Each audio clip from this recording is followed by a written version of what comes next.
So we finished ophthalmology yesterday, and so today we want to start the pharmacology basically. And so um, I'll just quickly share this for you guys, right?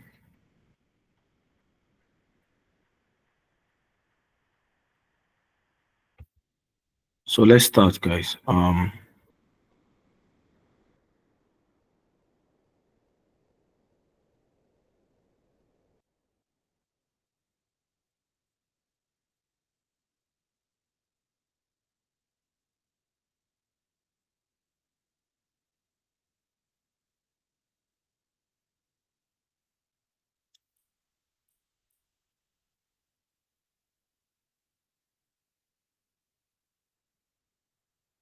So today we're going to talk about the neuropharmacology or pharmacology of the central nervous system, right? Um, Neuropharm, right? And so today we'll be starting with the first drugs, the anti-seizure medications, and then basically we're going to classify the anti-seizure medications in like narrow spectrum,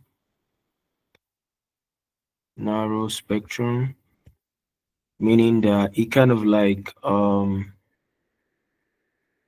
the drugs have kind of like specific kind of like disease conditions that are used best for, and then we're going to have the broad spectrum. So um this you can use for any type of seizure basically.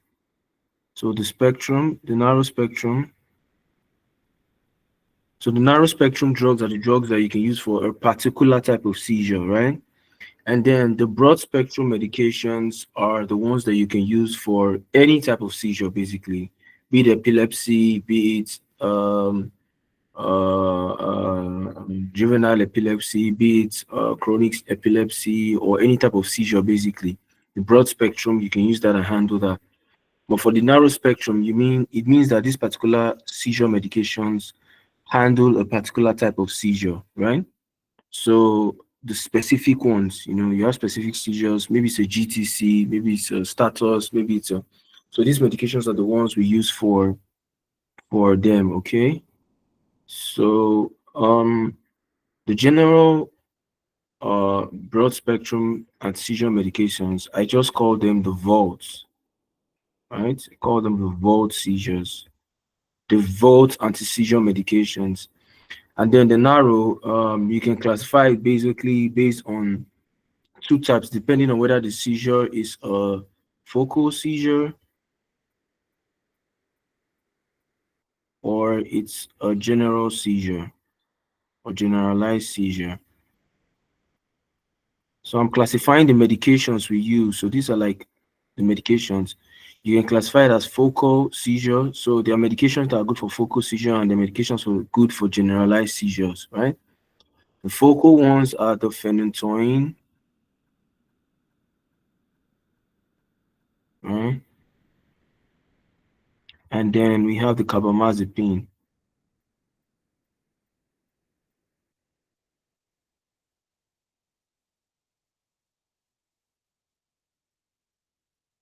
right? And then for the generalized, it's only one we use here because this particular group helps with the absence seizure. And I'm sure that a lot of you know the medication we use for the absence seizure, right?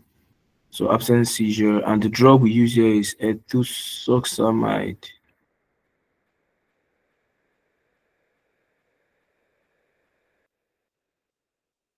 Yeah, so this is the drug we use for the narrow spectrum seizures, right? For the broad spectrum, we have the valproate, also goes by the trade name Elpiline, right? And then we have the VA stands for the valproate, basically. The L stands for lamotrigine.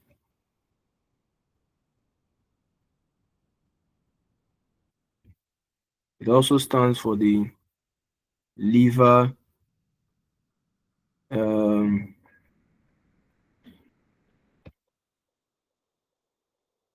levetiracetam, and then the T stands for topiramate. So we're going to talk about each and every one of them, highlight some side feature, some um some side effects that are important and are high yield for the exam, and the type of seizures that we use them for, basically. So we're going to start with the first one, phenytoin. So this is a very high yield anti-convulsant.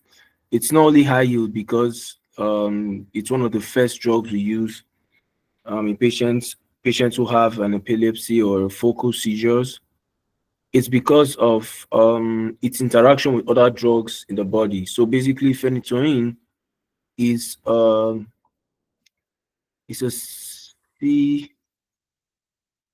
cytochrome P450, right, inducer.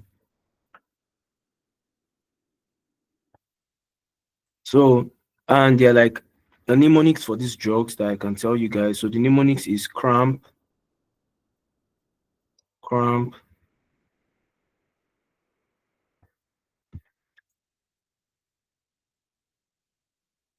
right? Cramp GPS, right? So cramp GPS is the mnemonics for drugs that are cytochrome uh CYP450 inducers, right? But that's one of the side effects of the medication. But this is one of the biggest things you need to know about phenytoin, that it's among the cramp GPS drugs. It's a site CYP 450 inducers. You need to know this for the exam. It's very high yield. And so these two drugs that are kind of like um we use commonly for the focal seizures are sodium blockers. So they are like sodium channel blockers.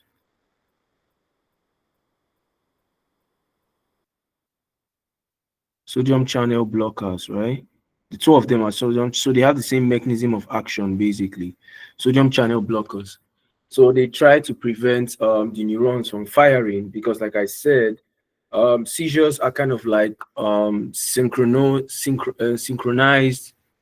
high frequency neuronal firing. So you're trying to cut down on that excessive firing from the neuron.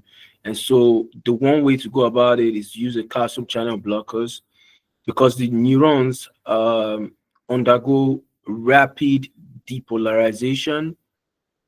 And so sodium is a very key ion in the depolarization of neurons. When we talk about physiology, we drew that the first stage and second stage, the upstroke stage of the action potential that I was trying to explain. There's this stage here where you see this, and then you see this, and then it comes back, right? So this stage is as a result of potassium kind of like going into the cell, right? And here is sodium leaving the cell. And this phase here is phase two. So sodium is leaving the cell, and this causes depolarization. And the voltage gated channels kind of like lock when they get to this point. And then what happens basically is that potassium kind of like leave the cell, and this causes repolarization, right? Repolarization. And then it gets to this point where it crosses the baseline. And when it does that, the reason why it causes is that excessive potassium kind of like leaves to try and restore electronegative neutrality.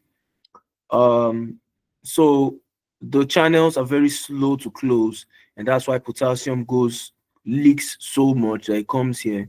But the sodium ATPase channel, sodium ATPase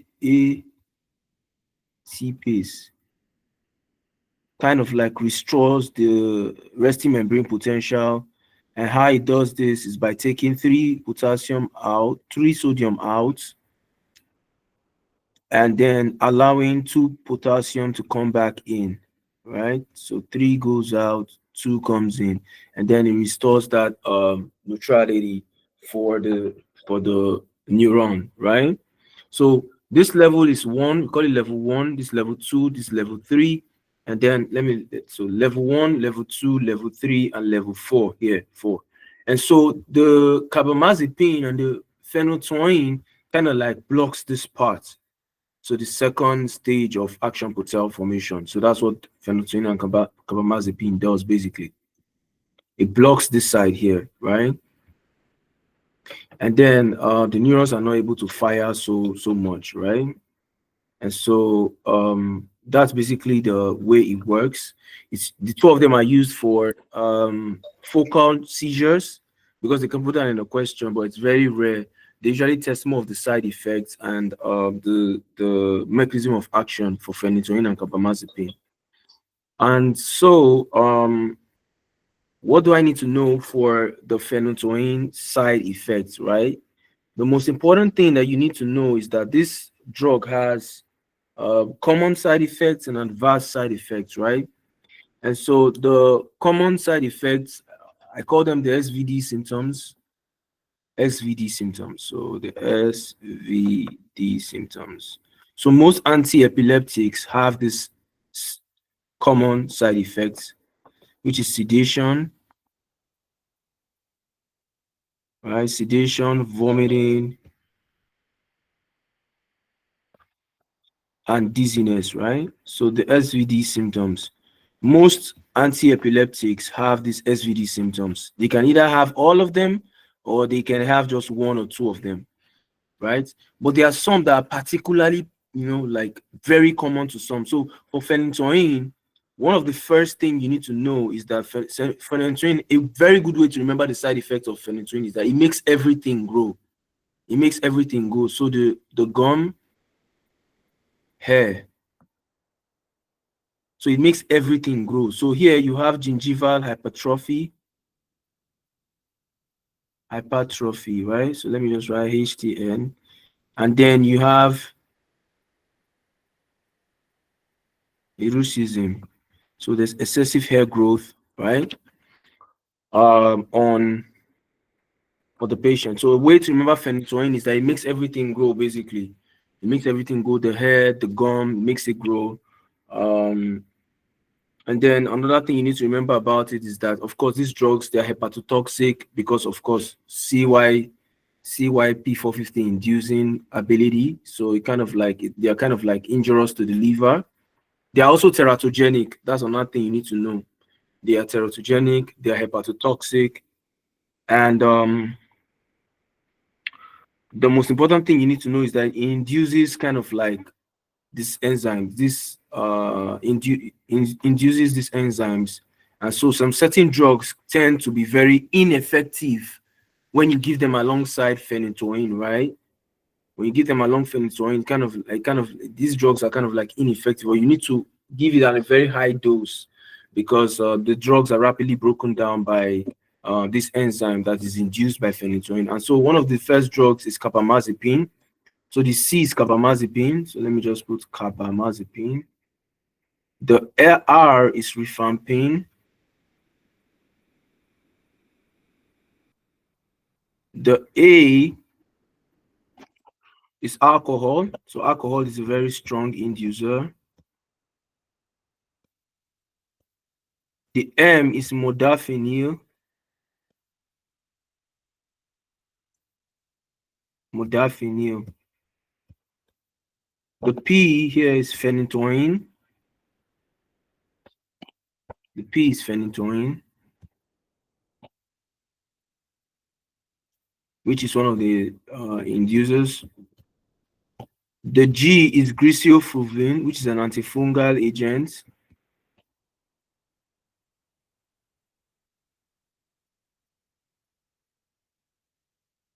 Right? The P is phenobab, right? So the P is phenobab.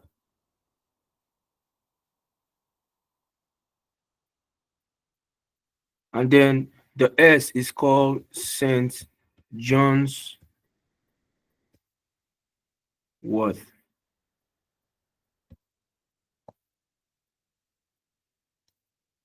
So these drugs that I listed here are kind of like enzyme inducers. They're kind of like enzyme inducers. And so if you give a medication with these drugs, the drug tends to be very ineffective, right? These drugs are kind of like ineffective, or they tend to kind of like be degraded as fast as possible. And so you need to give those drugs um, at a higher dose, right? So you cannot give phenytoin and warfarin. You can't give two of them together, basically, because if you give the drugs together, the enzymes that the phenytoin induces will kind of like break down the. Okay, yeah. So let me repeat it today. CAMS GPS, right? CAMS GPS. So the C is carbamazepine, the R is rifampin, the A is alcohol, the M is modafinil, the P is phenytoin, the G is griseofulvin, the P is phenobarbital, and S is St. John's wort, right? That's the medications. So if you're giving warfarin with any of these drugs, of course, you need to know that you're going to give a higher dose of warfarin, because these drugs are going to like induce the enzymes that degrade warfarin, right? Okay. So these are the side effects of that you need to know for the exam. So they can just put in the question, you patient. Of course, you should know that carbamazepine, phenytoin, phenobarb, right? All these drugs are drugs that kind of like deplete folate, and so you not want to give them to pregnant women. The safest drug, anti-epileptic drug in pregnancy, is lamotrigine.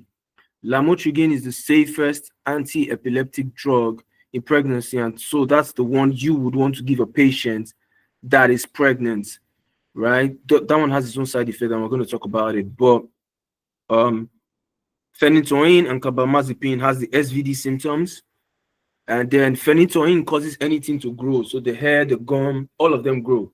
So anytime you think of phenytoin, you see it in an option. Okay, is there anything that's growing here? So if you see gingival hypertrophy, you see hirsutism, I want you to pick that as a side effect for phenytoin, right? Okay, so let's continue. Carbamazepine is no different. Carbamazepine is no different at all. The only difference with carbamazepine basically is the carbamazepine tends to cause more of GIT symptoms, right? GIT symptoms, GI symptoms. So if you're given the option, you see the patient having more of GIT symptoms, vomiting, diarrhea, and all that, I want you to think more of carbamazepine. It also causes the SVD symptoms. It's one of the drugs that causes the SVD symptoms. The X means sedation, the V stands for vomiting, and then the D stands for dizziness, right? Another thing about carbamazepine, one serious side effects that you need to know for the exam is that it causes a form of aplastic anemia. Aplastic anemia. So in patients with epilepsy or a focal seizure, you want to do a full blood count for them before you start the patient on carbamazepine, causes aplastic anemia, and then it also affects the kidneys and causes this condition, syndrome of inappropriate ADH secretion. It's one of the drugs that causes that, and big time. So you need to know these two. They are very high yield for carbamazepine, right?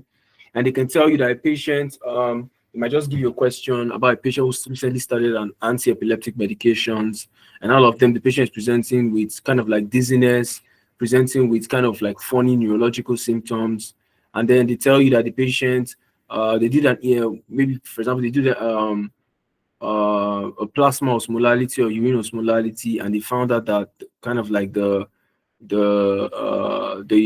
plasma osmolality is kind of high and all of that. And so I want you to think of SIDH for carbamazepine, right?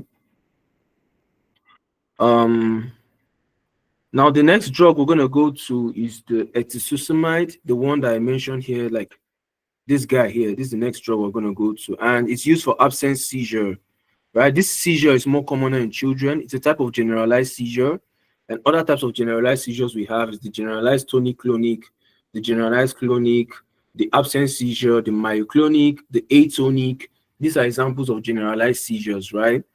And so the absence seizure is a special type of seizure because it's one that generally doesn't have kind of like any movement movement symptoms in it. So there's no tonic, there's no jerking, there's no stiffness and all of that. The patient just stares into absence for brief seconds, during which the patient is not responsive, right? And then all of a sudden the patient gets himself back. And that's absence seizure, more common in children. You should note that for the exam. It's very high yield. And the drug we give them is etusosumide, right? Etusosumide basically has a very simple function, right? The function of this drug basically is that it kind of like inhibits. So let me write this here. So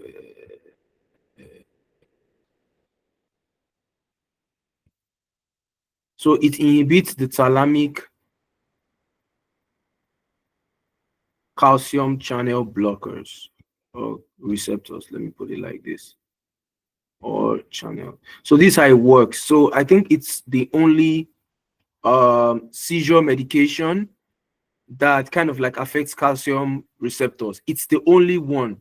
All the rest kind of like act through either GABA or sodium channels, right? It's the only one that touches the calcium channels, right? Although there's another kind of anti-seizure medications, but we don't use it for seizures. They are the gabapentinoids. Those ones we use them for patients that have restless leg syndrome or kind of like diabetic neuropathy. And so we give all those are like the pregabalin, the gabapentin. Those ones actually affect calcium channels, but they're not like classically anti-seizure medications, right? But seizure medication that affects the calcium channel receptors or blockers is the etusumide. And I want you guys to remember this for the exam because it's high yield, right? Okay, so I think we're done here. Do we have any questions, guys, at this point? Are there any questions? So we classified anti-seizure medications into two. We said that one deals with more like focal seizures, right? And the others, okay, we can classify it into two. We said one is the narrow spectrum and then one is the broad spectrum. And we said the narrow spectrum, we classify them into the ones that are specifically for focal seizures and the ones that are specifically for generalized seizures, right? And then the broad spectrum is the one I call the vault drugs, right? The vault drugs. That's the valproate, the lamotrigine, the levetiracetam, and then the topiramate, right? And so those ones are broad spectrum, meaning that you can use them for a whole range of seizures, different kind of seizures, right? Broad spectrum, meaning that it can cover generally all kinds of seizures. And then the other ones that we're talking about, the focal ones that are specific for a certain kind of seizures, right?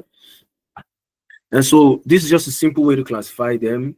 But the most important thing you need to know about these drugs are the side effects, and then most importantly, the mechanism of action. And I said that etusumide is the only anti-seizure medication that works through the calcium channel blockers.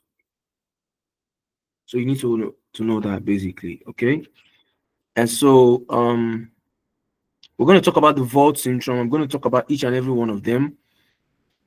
We're going to start with valproate. The trade name of this drug is called Epilene. That's the commonest side trade name of this drug. And so the drug acts by two ways, right? It acts by two ways. It inhibits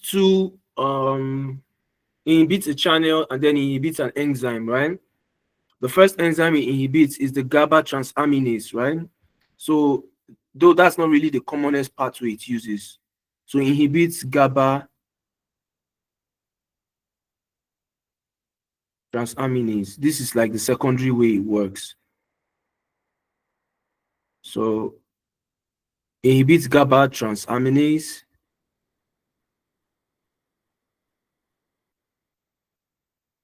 For the etusumide has the SVD as the side effect. So etusumide has the SVD.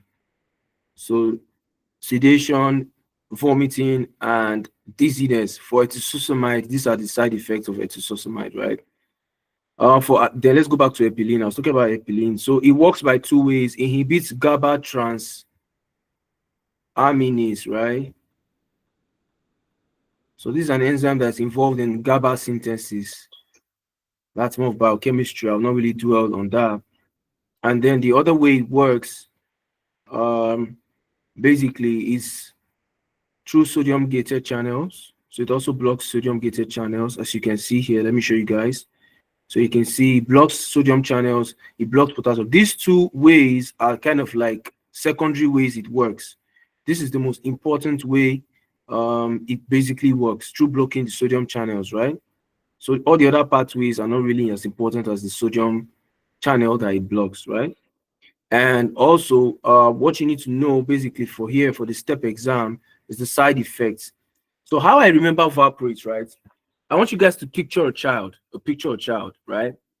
And picture the child to have kind of like a bad pancreas and then has a bad liver. So I call valproate, I say the mnemonics I use for valproate is that valproate affects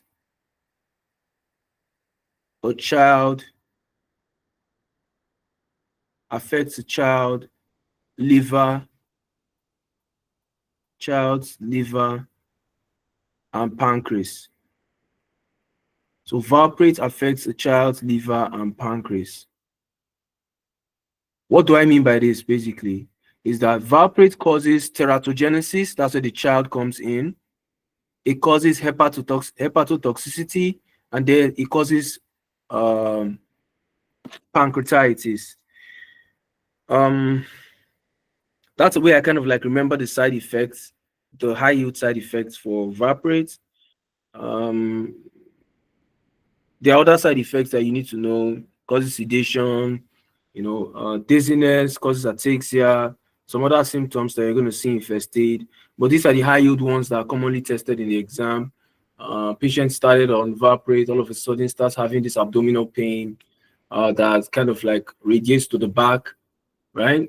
And so you need to know all these symptoms. It also causes a rash, and these are just kind of like symptoms that you need to know.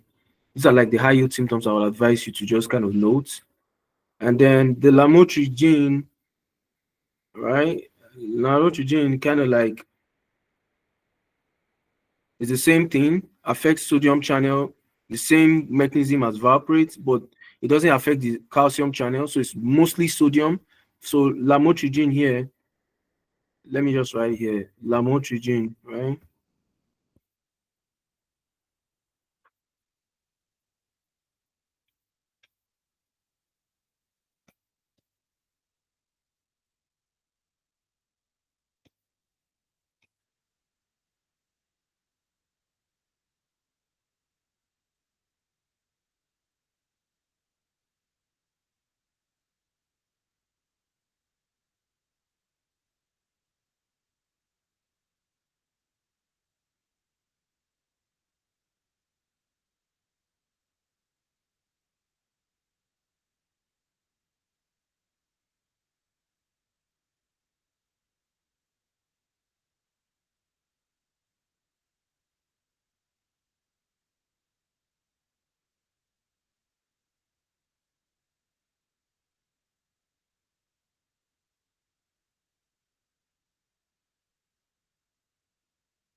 Sorry for the interruption. So let's continue. So I was talking about lamotrigine, and I talked about it works the same way as valproate.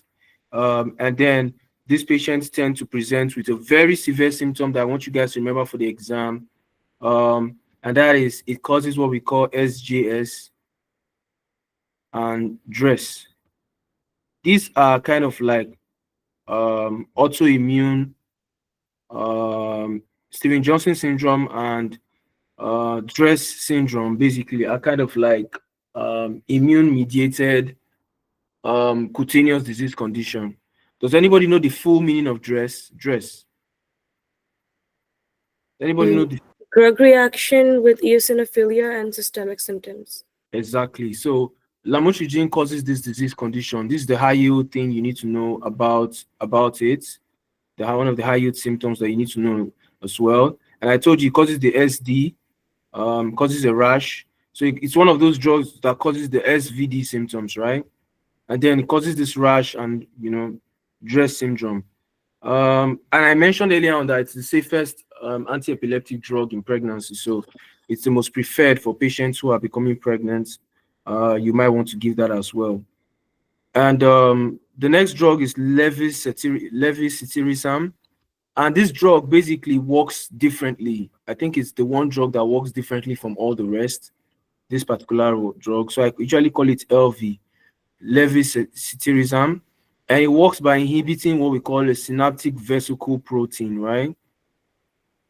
So it inhibits this synaptic vesicle protein, and the name of that protein is called SVA2, right? Inhibits it, and for some reasons, this protein basically is kind of important in coupling of certain neurotransmitters that are important in nerve transmissions. It also helps with kind of like certain endocrines like substance P, endokinins. It helps in the packaging of those what do you call them? Those neurotransmitters basically. And so basically you are inhibiting this protein from kind of like repackaging those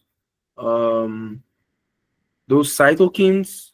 That's like the simplest way I can put it. And so it's a very useful anti-seizure medications.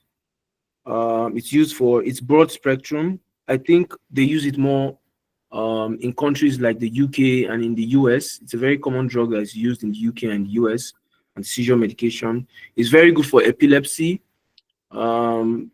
especially this juvenile myoclonus epilepsy. It's also used very, very useful in patients with juvenile myoclonus epilepsy, where the usually a male child presents every morning with myoclonic jerks, right? That present as seizures.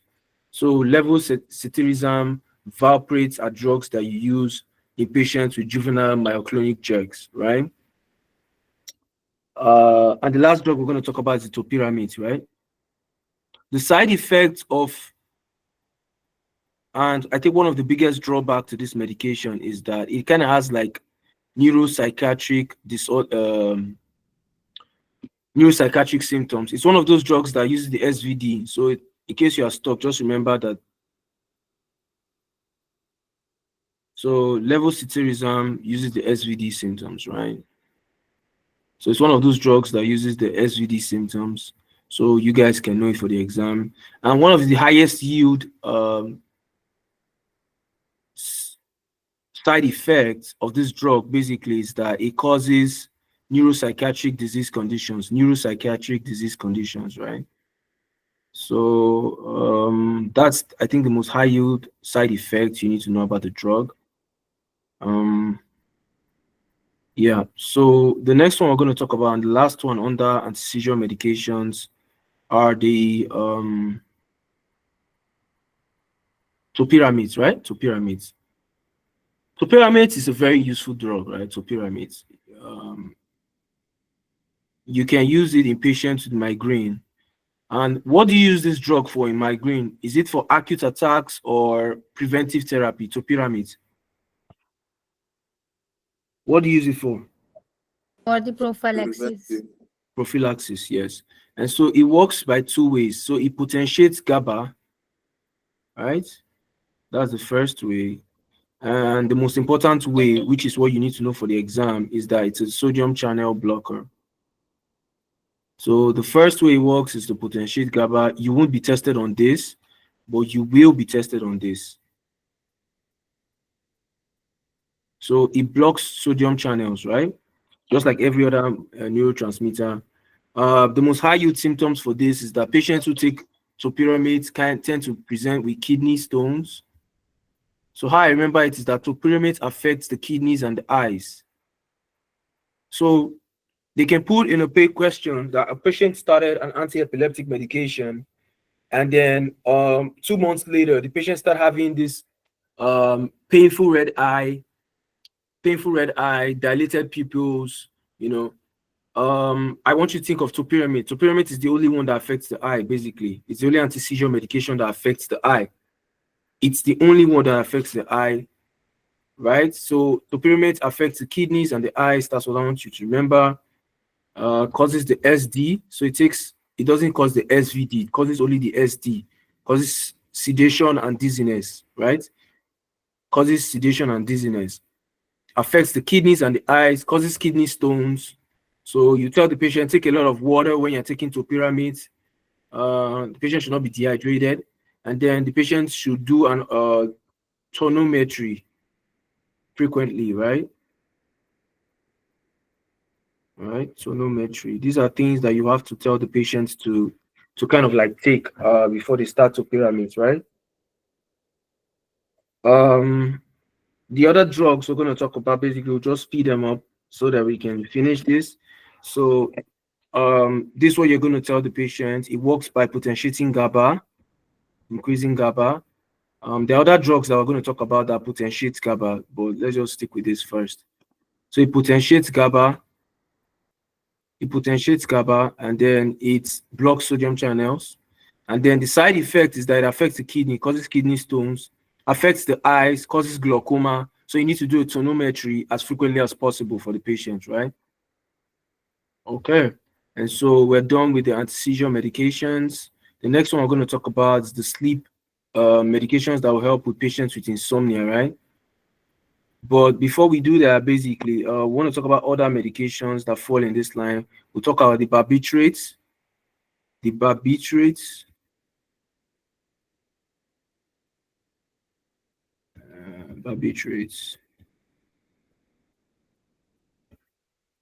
and then we're going to talk about the benzodiazepines, right? Two of them work the same way. The only difference is that is how do they work basically. They increase GABA A. They potentiate GABA A, right? They potentiate GABA A. So we have 3 GABA receptors, right? 3 GABA receptors, right? We have GABA A, we have GABA B, and then we have GABA C. But these 2 drugs act by acting only on GABA A. Also, alcohol also potentiates GABA, and it works by GABA A too. It also potentiates GABA A as well. And that's why you don't give these drugs. You don't give these drugs with a patient that takes alcohol. You don't give any of them, these 2. You don't give them to a patient that takes alcohol, because you're just going to have stronger GABA potentiation, and you're going to increase the actions of both of these drugs. And the patient might come in coma, can come in cardiopulmonary arrest or respiration arrest. And so you don't want to give those drugs with alcohol, right? You don't also want to give those drugs with neuroleptics. So there are 3 drugs you don't want to give these drugs with. You don't want to give you alcohol, you don't want to give you a neuroleptic, you don't want to give you the first generation antihistamine medications, right? Any drug that has the potential of causing sedation, you do not give it with these 2 drugs. You do not give it with these 2 drugs. I repeat, any drug that has a potential to cause sedation, you don't give it with any of these drugs, okay? Very, very high for you to know. How does it work? How does it potentiate GABA? So I want you guys to remember these 2 words. Durate, as in duration, and then frizepine, right? I want you guys to remember these 2 words, durate and frizepine. So we have free, meaning free, F-R-E, and then we have durate, duration, right? So the barbiturates increase the opening of chloride channels. So the duration of chloride opening is how the barbiturates work. And the benzodiazepines increases the frequency of these channels opening. So it increases the frequency at which chloride channels open. That's for the benzofrazepine. So I remember it as benzofrazepine, free or frazepine, meaning frequency. And then I remember this as durate meaning duration, right? And so the benzodiazepines basically work by increasing the frequency. So you're increasing the frequency at which these chloride channels kind of like open. right? So you're increasing the frequency. The benzodiazepines increases the frequency of the chloride channels opening. The barbiturate increases the duration of the chloride channels opening, right? And then what do we need to know about these drugs? They are contraindicated, especially the barbiturates. These barbiturates, you don't give them in patients with acute intermittent porphyria. You do not give them in patients with acute intermittent porphyria. For an unknown reason, it kind of like increases the level of porphyrins in the blood. So you don't give them with acute intermittent porphyria. You don't give the barbiturates with acute intermittent porphyria. You don't give the benzodiazepines with patients who take alcohol. So these are contraindications that you should note for the exams, right? Now the benzos. Doctor, I Okay. have a question. Yeah. On the before drugs, I think you were talking about barbiturates. Yeah. What you said about the alcohol is like they are used to clinical use to alcohol or sedative withdrawal, because I got confused.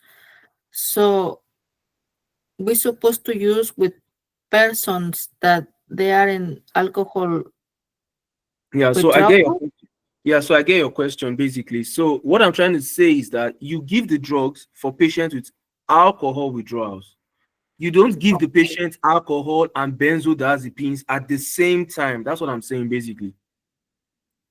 Okay, yeah, thank you. Yeah. So you don't give the drugs simultaneously. So the patient wants to take a benzodiazepine medication, maybe diazepam, alprazolam, or whatever, and then you tell the patient to take it with alcohol. No, you don't do that, right? But you can give the drugs for patients who are having symptoms of alcohol withdrawal. So benzodiazepines have three types, right? They have the long-acting, the short-acting, and the intermediate-acting. The long-acting ones are the clopro, this drug that you use for alcohol withdrawal. What's the name of this drug? Clopropyl. Etoxide, something like that. Yes, that drug. Yes, it's a long-acting. Yeah, it's a long-acting benzodiazepine along with diazepam. So diazepam and that drug are long-acting, and so those are the ones you give for patients with alcohol withdrawal symptoms, right? Alcohol withdrawal symptoms. If you want quick, rapid actions, you give the alprazolam, you give the oxazepam, and then you give the midazolam. Those are very, very rapid acting uh, benzodiazepines, right? Those are the ones you give that are rapid acting, right? But for the intermediate, I think the only intermediate I know of is it lorazepam? Yeah, lorazepam is the only intermediate that I know. Lorazepam is the only intermediate action. And then alprazolam, oxazepam, and midazolam are very early, rapid acting benzodiazepines, right? So the major side effect that these two drugs have. Okay, Doc, you wanted to ask a question? No, yeah, I'm only said thank you. Okay, no problem. So the major side effects that these two medications have basically is that they cause cardiopulmonary arrest, and they tend to cause coma. Those are the two major side effects that you need to know for the exam. So they can cause hypotension, they can cause bradycardia, they can cause basic things like those kind of bad symptoms. And then you need to know the drugs that have a very short half-life, and the mnemonics is called atom. So if you remember, atom is the smallest indivisible particle of an element, basically, right? And so I want you to think about it like that: the smallest, meaning shortest, basically. So you remember atom, alprazolam, toxazepam, oxazepam, and then midazolam. Those are drugs that are that have a very short half-life. Right? Okay. And so we're done with benzodiazepines and the barbiturates. The short acting. Okay, so the short, yeah. Go on. Ask your question. Just to repeat the last the atom. Okay, so Atom. alprazolam, we have the trazolam or the trazolam, we have the oxazepam, and we have the midazolam. Those are like the four drugs that have the shortest half-life for the benzodiazepines. Okay. And so they are you use them for various conditions, use them for seizure, anxiety, general anxiety disorder, especially for the benzodiazepines. The barbiturates, use them for seizures. Seizures are the most very good drugs when used for seizures. Use them for insomnia. And then we have a drug that you can use for insomnia, but it's not the benzodiazepine. So it's a non-benzodiazepine medication that we use for patients with sleep disorders, basically. And those drugs basically act through a receptor known as the PZ receptor. Right? The PZ receptor. Let me just quickly talk about that. So all the drugs that are non-benzodiazepine, I call them the Z drugs, the Z drugs, the Z drugs, right? The Z drugs. So I call them the Z drugs. That is the zopicon, zopidem. Yeah, the zopidem family, basically, all the Z drugs, right? These are drugs that help with patients who have problem with sleeping, and they act by binding to a receptor known as BZ1 type receptor, right? And so they are the commonest drugs that are used for um sleep disorders. And the side effect of these drugs, the mnemonics I used to remember is called CHAD. How many of you guys know this country called Chad? This country in is it like West Africa? Yeah, called Chad. Right. So these drugs, the non-benzodiazepine medications that are used for insomnia, the side effect is called CHAD. So I call this one confusion. Okay. The H is headaches.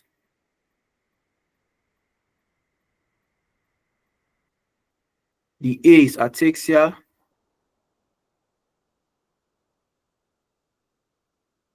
And then the D is depression.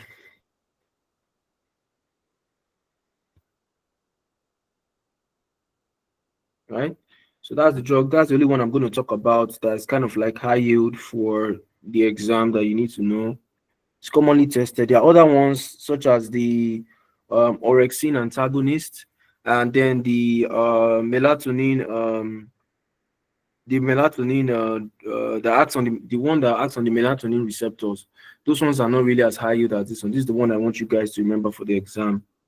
The side effect is called CHAD. So the patient presents with confusion, headaches, ataxia, and depression.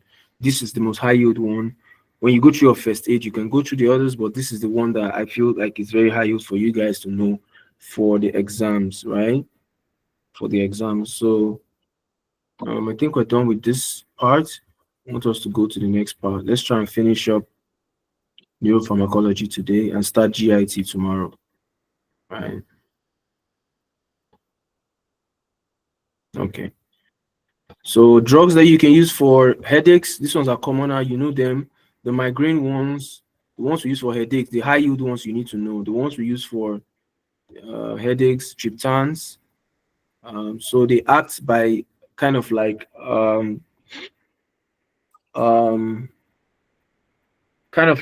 agonizing the serotonin receptors. So they are like 5-HT receptor agonists. Most specifically, the receptors that these triptans work on are the IB, the 1B, and the 1D receptors. So these are the receptors that the triptans work on, basically. So the major thing you need to know about the drug, basically, is that it causes kind of like vasoconstriction. So it kind of like reduces the trigeminal inflammation. The inflammation around the trigeminal nerve. And then the most high yield thing you need to know about it is the contraindications, not even the side effect. The contraindications are the most important thing I want you guys to know. Contraindications. Who do we not give triptans to? I think in the last class we talked about it. They're like kind of like two major people we don't give this thing to. Can you guys remind me the two major classes of people we don't give these drugs to?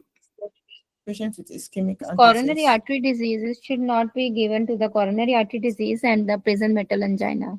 Yeah. Also, you also don't give it to patients with uncontrolled hypertension as well. So you should also note that. right? So ischemic heart disease, vasospastic angina, ischemic heart disease, vasospastic angina, uncontrolled hypertension. These three medications, these three conditions, you don't give triptans to them. Very, very bad side effects, and you can actually lose the patients, right?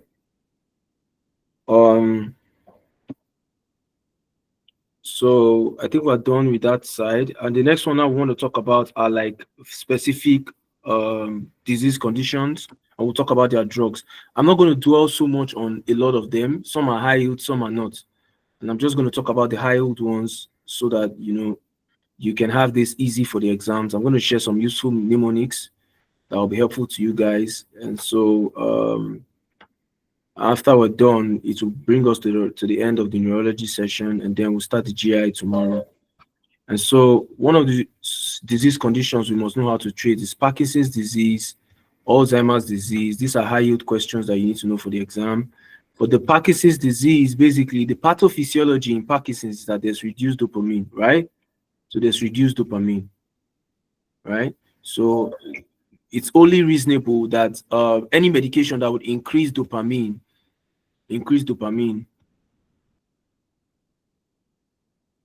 is key. So there are two ways you can do this. You can do this directly and indirectly, right?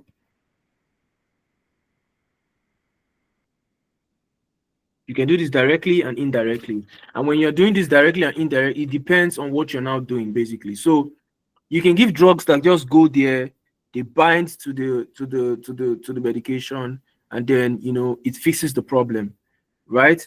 And there are some drugs that you can give that kind of like prevents the breakdown of dopamine. So the ones that prevent the breakdown of dopamine are the indirect ways of increasing dopamine, and the ones that directly just go there and bind to it are the drugs that kind of like help with dopamine. So we can call some dopamine agonist, and then we can call some indirect dopamine enhancing medications. So let's just put it like that.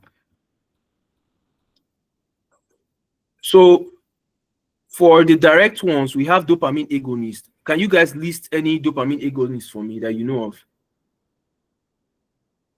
So I want you guys to remember these drugs. They call them the null drugs, right? The null drugs, propineol,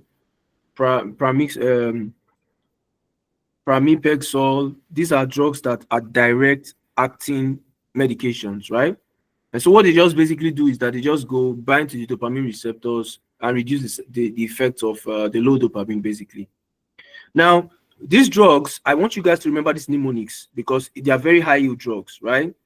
Very, very high yield drugs. I want you to remember hips. So the side effect of these null drugs are hips. I want you guys to remember, you should not forget this. This is very, very high yield. This is very, very high yield. I cannot ever overemphasize this. So the H stands for hallucinations. So this patient presents with hallucinations. So you give a patient a drug that's supposed to help him with control with Parkinson's disease, and he starts developing hallucinations. I want you guys to think about the dopamine agonist. So let me just write them, the DA. That's why we have the P.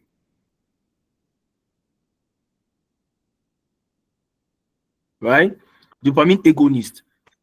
Just think about it. That's what I just want you to do. You don't need to do it. Just think about it. Patient has hallucinations. Dopamine agonist. Take your answer. Get your points. Pass your exam, and you're done. Right? The next thing I want you to think about is impulse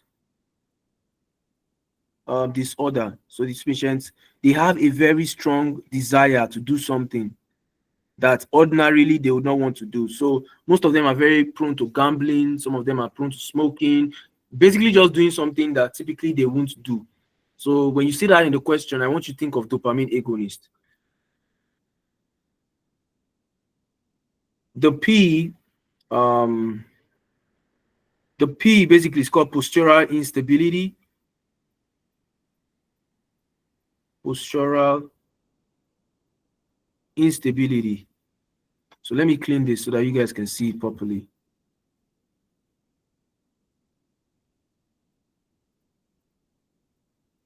So they present with postural instability, right?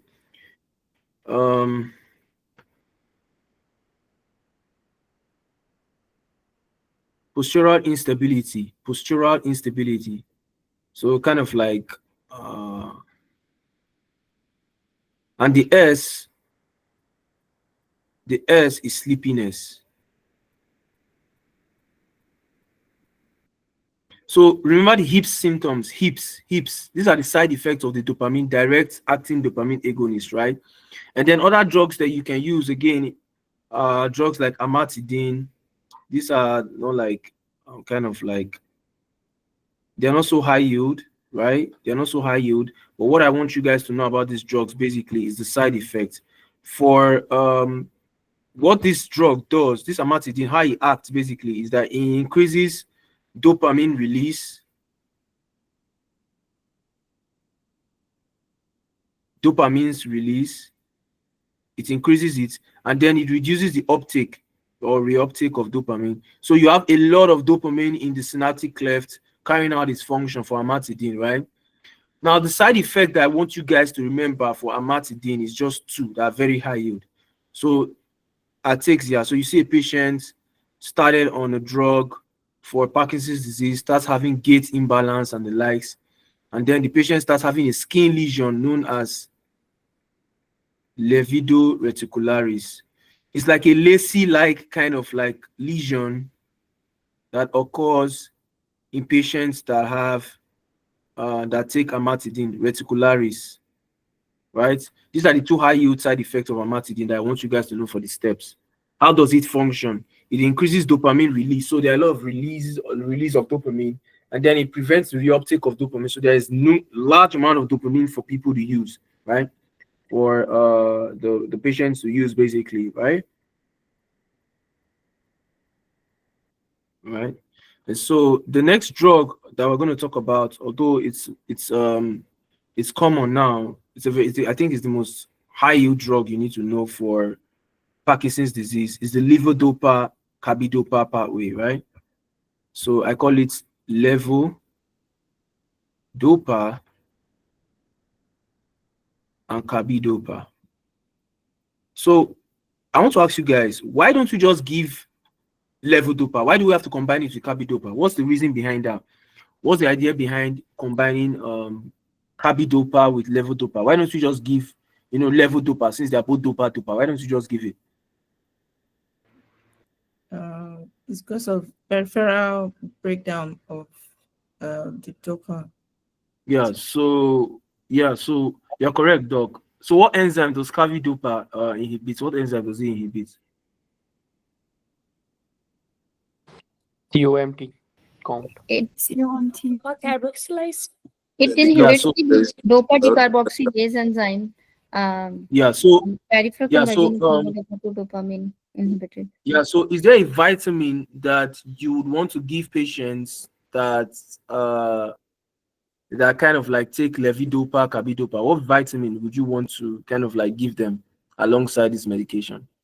I think B6 or B7. B6, yes, that's B6. correct, Doc. B6, yes. So you want to give them B6 alongside of it. So basically, carbidopa prevents the peripheral conversion of levodopa, so that because what happens is that the levodopa can cross the BBL, the BBB, blood-brain barrier, but however, it tends to be degraded in the peripheral circulation. So the carbidopa comes in, inhibits the enzyme that degrades it peripherally, and so it crosses the blood-brain barrier and is converted to dopamine, right? So that's basically the idea behind it. And one thing you need to know about this drug in particular is that it has this on and off phenomenon, right? That you must remember for the exam. And so the on and off phenomenon basically is that the patient, when he's on the drug, the symptoms kind of like die down. And then when the patient is off the drug, the symptoms kind of like resurfaces, right?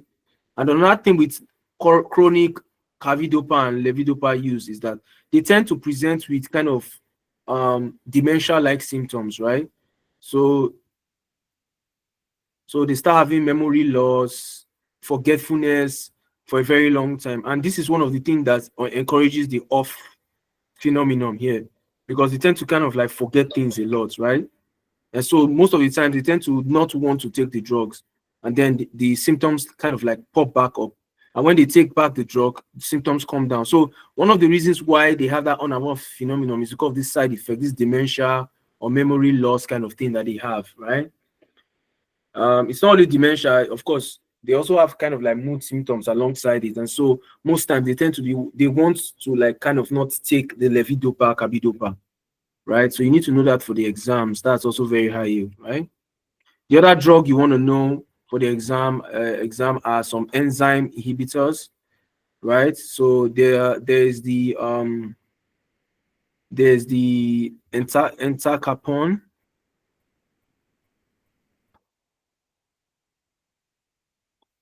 and there's the tolcapone. Can anybody tell me the mechanism of action of these drugs? Encapone and tolcapone. What's the mechanism of action of these drugs? They inhibit the enzyme, Yeah, what? COMT. Yeah, what enzyme? What do you say the enzyme is? The COMT. CMD. Okay. So basically, what happens here is that dopamine can be converted to a substrate called what's the name of this? So it can be converted to OMD. OMD. OMD, yes, OMD, right? OMD. And so these drugs come in here. The enzyme that does that is 3M, COMT, catecholamine O-methyltransferase. Catecholamine O-methyltransferase. That's the enzyme, right? That converts dopamine to OMD. And so these drugs kind of like inhibits this enzyme, and so you have a lot of dopamine basically, right? So they inhibit this enzyme, and then there's no conversion to OMD. But here's the problem. This happens only peripherally. So it occurs in the periphery, right? So there's a lot of these enzymes in the periphery. But the problem is that this process can also occur in the brain. And so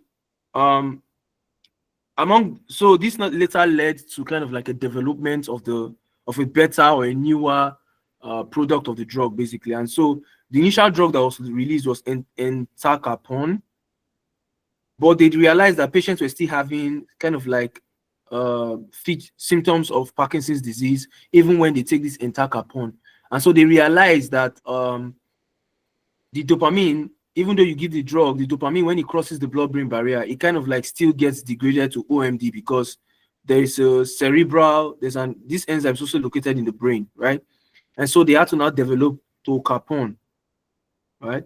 So tolcapone, the problem is that entacapone does not cross the blood-brain barrier. That's a big issue.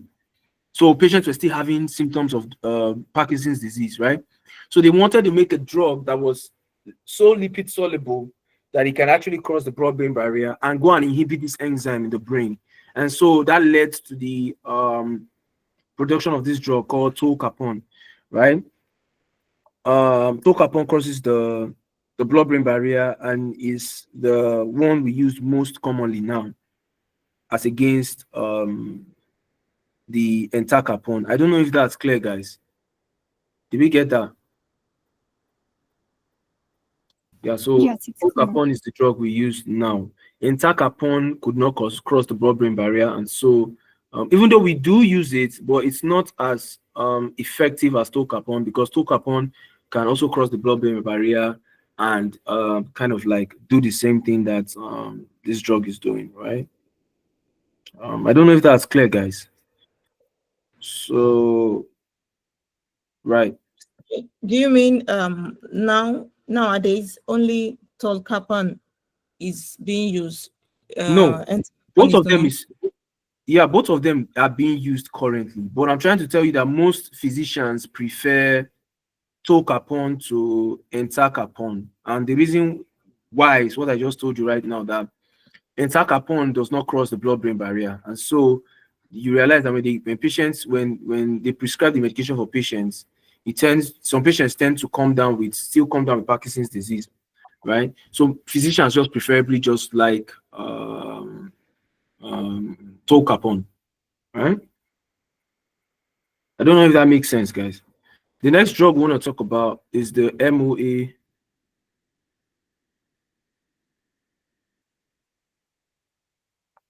inhibitors.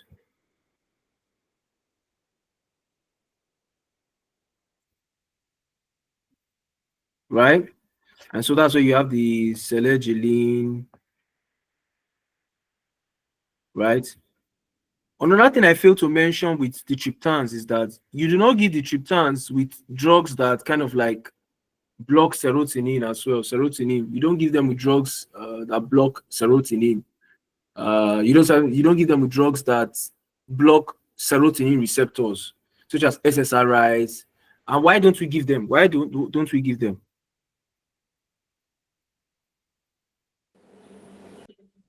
Serotonin syndrome. Yeah, serotonin syndrome. So you don't give triptans. The same thing with these drugs, selegiline, the TCAs. So the TCAs, SSRIs, and this particular drug, MOA inhibitors, right? So what I want to say here is about selegiline is that so what selegiline does is that you have dopamine, right? And we have kind of like dopa carboxylase,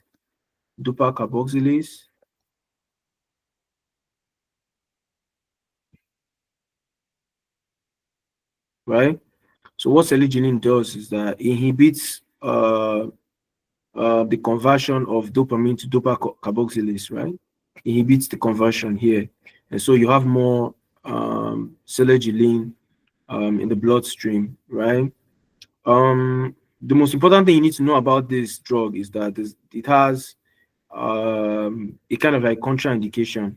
So patients who take substance that are rich in tyramine, you should not give this drug alongside. It causes what? What's the syndrome that it causes? Can anybody remember?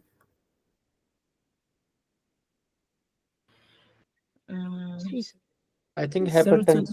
hypertension tachycarditis. Yeah, it causes hypertensive crisis. Yeah. Yeah, it causes hypertensive crisis. So you don't give patients And cheese. yeah, that Cheese, contain, you know. yeah.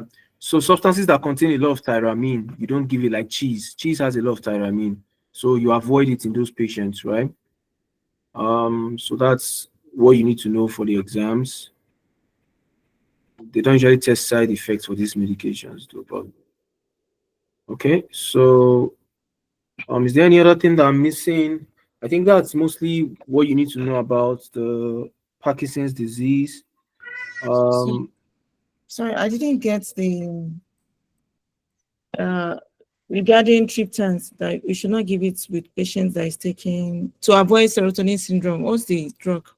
So We you should- don't have give it to patient with TCAs.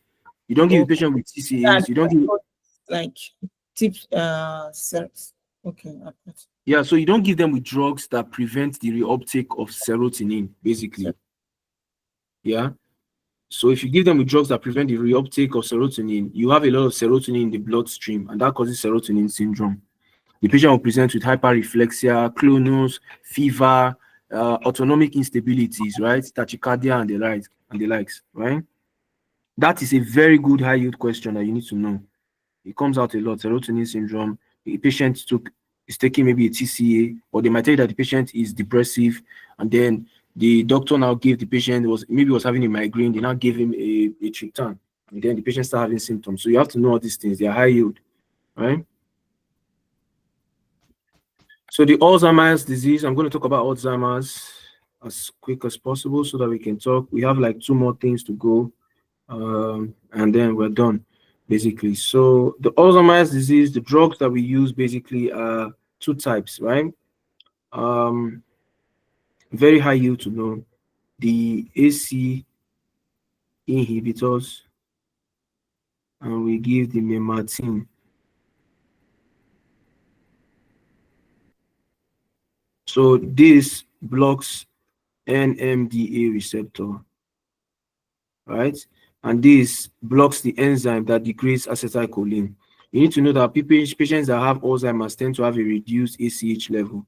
So there's reduced cortical ACH level in patient with Alzheimer's. So your aim is to try and like either you increase this directly or you kind of like increase the effect that ACH will have. So you're trying to excite the neurons. You're trying to prevent overexcitation of the neurons rather. So NDMA antagonists.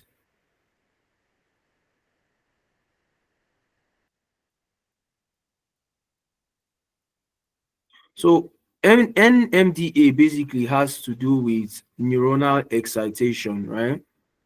Neuronal excitation. So glutamate is a very stimulatory neurotransmitter that kind of like binds to this guy and then causes a lot of havoc basically. And so memantine is an antagonist. So you give it, it binds to this receptor, prevents the second messenger production that leads to hyper stimulation basically. So you're trying to save the neurons. That's basically what you're trying to do there. You're trying to save them from being overexcited in a way. What you need to know for this, memantine has some bad side effects that you need to know for the steps, and I'm just going to list them with a mnemonics called HCD. I know by now you should know what the H means. Anytime we talk about H, you should just know it's hallucinations. So any CNS symptom or drug that has H in it that I put as a mnemonics, just know it's hallucination. Apart from the drug that has the chart symptoms. Can anybody remind me the drug that has the chart symptoms? Those were the letter Z drugs, non-benzodiazepines. Exactly. Thank you. So the C here is confusion, and then the D is dizziness. So that's the side effect of memantine. The HCD, hallucinations, confusions, dizziness. Memantine causes the bad side effect, hallucinations, confusions, and delusions, right? That's the HCD symptoms.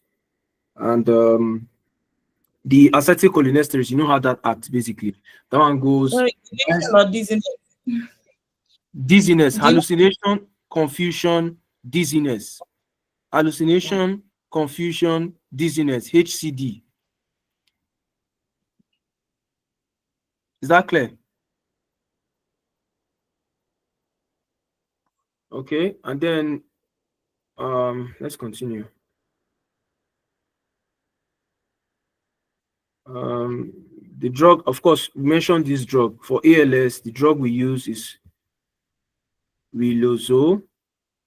So they can ask you this in an exam. They can tell you that, okay, the patient has features of ALS, right?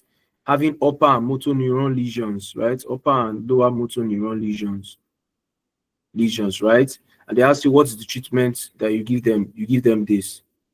For Huntington's disease, we mentioned it that other day. Huntington's disease. You don't really need to know so much about, just know the name. They won't actually ask you how it works. They won't ask you the mechanism of action in the exam. They will only ask you the name of the drug used to treat ALS. For Huntington's disease, the drug you need to know basically is the tetrabenazine.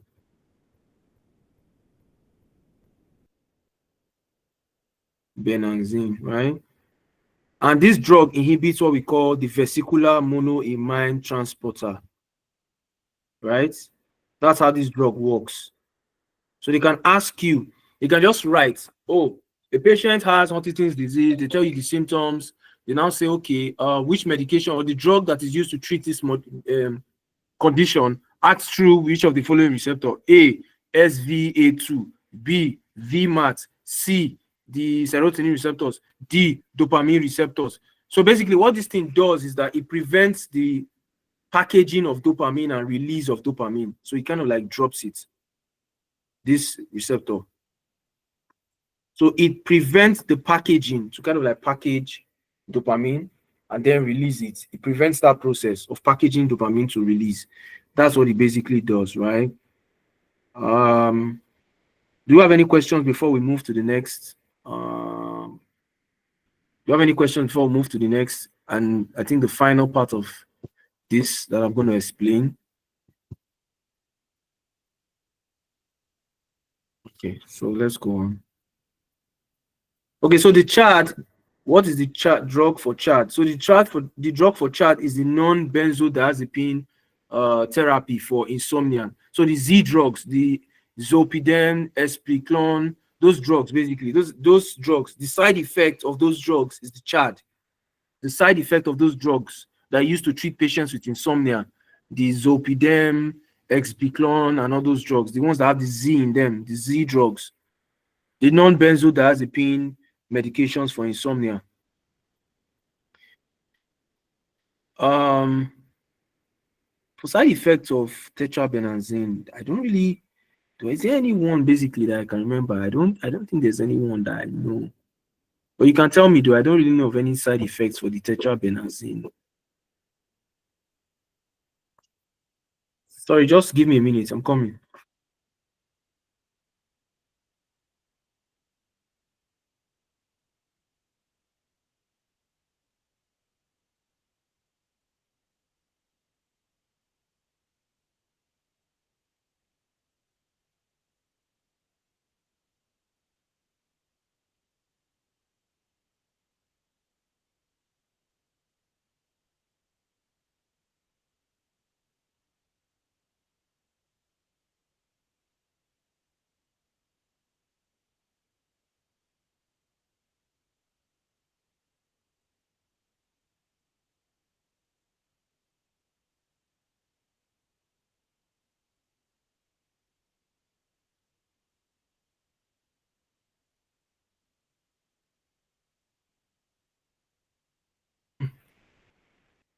So where was I?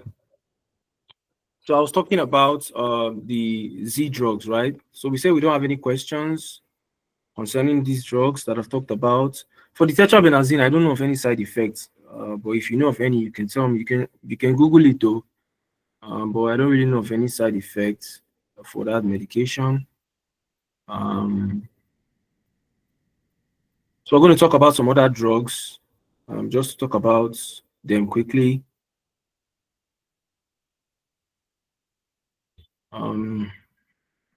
And we're just going to talk about the anesthetic agents. Going to talk about the anesthetic agents.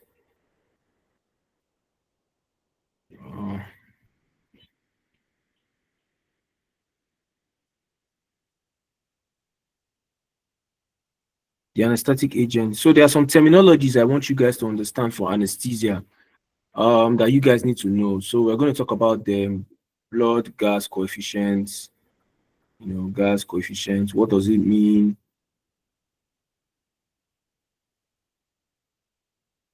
Coefficients.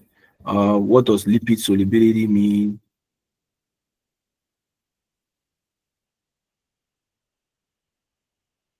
Right? What does lipid solubility mean? What does MAC mean? Right? These things tend to be very, very confusing in the exam. And I've seen a lot of students struggle with these things a lot, right?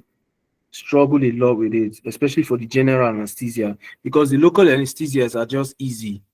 They're very easy to, but this is where students struggle a lot. And they bring this thing a lot. They know that students struggle with it, and they just bring it a lot. They're very wicked people sometimes.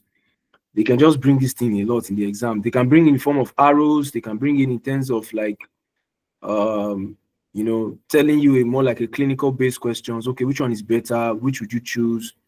So I just want to help you guys to kind of like identify some certain things, basically, right? So the first thing you need to know is that, let's start with lipid solubility, right? This is very straightforward. It means that it's something that dissolves in lipid very, very fast. So if it's something that dissolves in lipid very, very fast, it means that it's going to have a quick onset time. So basically, this is the membrane, right, of the cell, right? This is the cell you want to work on, right? And then you give an anesthetic agent, right? And when you give this anesthetic agent, it quickly just passes through the membrane and go into the cell. That means it will be fast. It will have a fast onset time, basically. Right? Fast onset time. That's what it will have, basically, if it's lipid soluble. But the duration of action might be a bit slow because it enters into the cell, exerts its function quickly, it's rapidly removed, and so it has a fast onset time, and then it's, you see the effect as quickly as possible. So basically, you want an ideal anesthetic to have a very high lipid solubility, right? That's what you want to do. And so if it has a very high lipid solubility, that means it's very potent. So when you increase the lipid solubility, you increase the potency of the anesthetic agent. Let's start from that basic thing, right? And because these drugs kind of like work in the CNS, they have to be very, very highly lipid soluble. They have to be highly lipid soluble. They work in the CNS, they have to be highly lipid soluble, right? And so drugs, anesthetic agents that are very lipid soluble tend to have higher potency. They tend to have a fast onset time. Now, there's this term known as minimal alveolar concentration, especially for inhaled anesthetic agents. So let me break this down, right? So you give an anesthetic agent to like 100 persons. You give it to like 100 persons, right? That concentration that is going to knock out like 50 out of 50 people out of those 100 people you give out is known as the minimum alveolar concentration. So you give an agent to someone, right? And when you give the agent to the person maybe inhales it, or maybe inhales it or something. And then if that agent is able to knock down 50 persons within 2 seconds, another agent is able to knock down 50 persons within 5 seconds, right? These two have a different minimum alveolar concentration. So the one with the lowest, like in terms of shortest time or the smallest concentration, the one with the smallest concentration to knock out 50 people has a higher potency. So let me just put it like this. You get 50 people, you get 100 people, you give them anesthetic gas, right, or anesthetic agent. And then when you give them this anesthetic agent, you give them all at, let's say, agent A. You give all of them, and within like 10 minutes, you have knocked out like 50 of those people. Use the concentration of 2. Another anesthetic agent, you gave the patient, or you gave the 100 people, and then in order to knock out 50 persons, you have to now give like 20 millimoles of that agent. And the other first agent A, you gave like 10 millimoles, and both of them knocked out the 50 people within 10 seconds.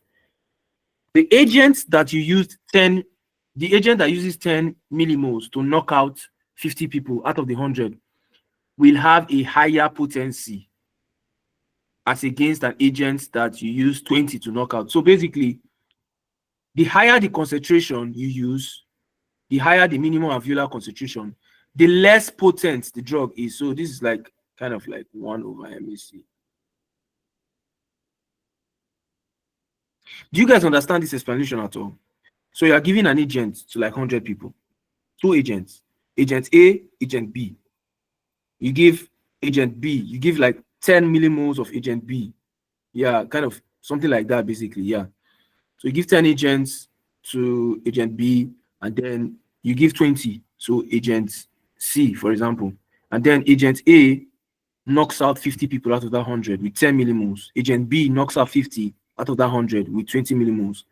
That one that uses 10 millimoles to knock out 50% is more potent than the one that uses 20. Right? That's what that relationship basically means. So basically, when substances have a lower blood concentration or lower blood solubility, meaning for something to exist, you are giving an inhaled agent, it has to dissolve in blood and exert a partial pressure, right? Yeah. Okay, so rapid. Yes, Dr. Jamil. So for something to have a faster onset, especially for inhaled anesthetic agents, it has to have a lower blood solubility. It has to dissolve less in blood. Yeah, Dr. Jamil, you can ask your question. Yes, sir. If you don't mind, I can explain because I'm the anesthetist. Okay, so go ahead. Yeah, minimum alveolar concentration is the same like any drug. We check his level in the blood, serum level, like a therapeutic level of the ED of any IV drug. and which concentration or which level is of that drug is effective, and we check in the serum. The same principle goes for inhalational agents. Definitely, when we give inhalation agents, we only check their level, not in the blood, but in the alveoli, because they are going through the breathing, through the inhalation. And we have machine anesthetists that do the measurement when the patient inhale and when patient exhale. And during exhale, the particles that coming out after the saturation, when the alveoli is saturated, that giving up us the concentration, how much the concentration in the alveoli. The agent who rapidly get the alveoli concentration that have a rapid onset means rapidly getting minimum alveoli concentration means rapid onset for inhalational agents. Same like high lipid solubility for the IV drugs. That IV drugs that's giving rapid onset, that means more lipid or more unionized, that there is onset. It's related to the that lipid solubility is related to the onset of the drug, same as for inhalational agents who get rapid minimum alveolar concentration. And what is the minimum alveolar concentration? Means the that concentration where the 50% of the patient, anesthesia patient, will not respond to the stimulus. The stimulus means the surgical incisions.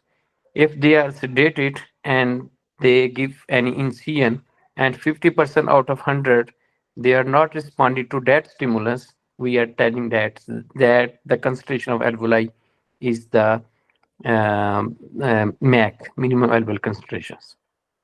Okay, sir. If you want to proceed other ones, and definitely from the alveoli, this inhalational drug go to the blood. The final target of all inhalational agent is the brain, because we have to knock out the reticular formation and to thalamax to decrease the pain sensation. For reticulum, we have to block the reticular formation just to get the sedation, and at the same times it will affect on other centers also, mean the respiratory center, cardiorespiratory centers. It causes the hypoventilation, it depress the respiratory center, and at the same times it's decrease the blood pressure also. With the sedation, all the our anesthetic drugs, the final target is the brain. From alveoli, it's go to the blood. And if the any drug who have more solubility have late onset, because it will going continuously soluble in the brain, in the blood, it less concentration will reach to the brain. Like halothane, he has more blood solubility as compared to desflurane or nitrous. When we use the halothane, it will take more time, like 20 minutes, to get the patient sedated.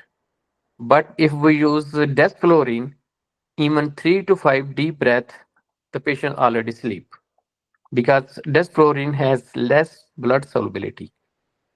For inhalational agents, the summary is for inhalational agents who rapidly develop the MAC have a rapid onset. And for the blood, who have less solubility for the blood, have a rapid onset also. Okay, sir. Okay. So I think Dr. Jamil explained that thing way better than he explained it way better. I don't think I should explain anything in this in this local anesthetic agents again. Just to summarize. Okay. So I don't know if you guys got what he said.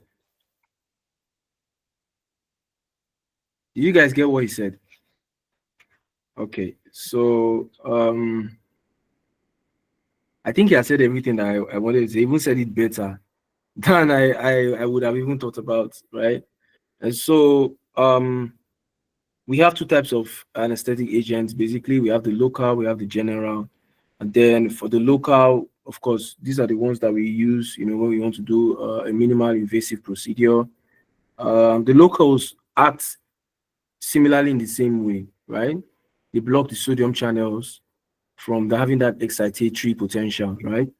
And so we have two types. We have the esters and we have the amides, right?